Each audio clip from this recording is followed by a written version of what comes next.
I'm just going to add this other little part. The other thing probably got cut off, but as I said, I was addressing one person's stance specifically, reason why they were specifically fighting. But the other thing is like, people are spiritual beings. They have a lot more understanding of things at moments than they think. But I used to talk to this about a lot in the UK, with people in the UK, about the desensitization of people in the States, because media, news, and so many things are set up that way, and like, people become desensitized to violence, people become desensitized to war. People would probably say, I've been desensitized to like getting angry about evil things. Like, people become desensitized to things that you notice it all the time. If you've been in a fight, like I said, people have been advocating for things here for 2 decades, 3 decades, and more, 14 years for certain things, several years. And even, like I said, veterans that came out last year.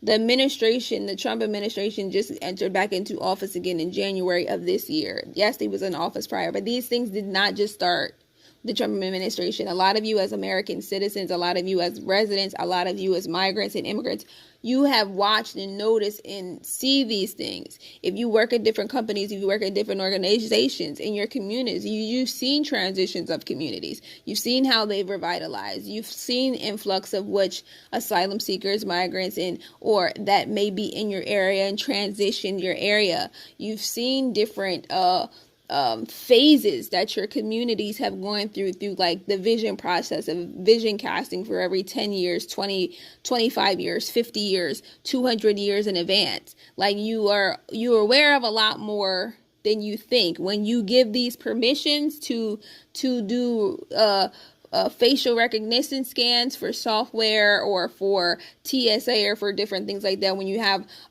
your fingerprint as you sign in on your phone, there's different things. I was addressing to what that man was saying about his privacies, but it also goes back to, as I was studying before, like the original intent of the Constitution and biblical citizenship, and in the origins of certain things, and what was the original intent understanding. It goes in the same way as the Bible. What is the original intent and the original language that it was written in?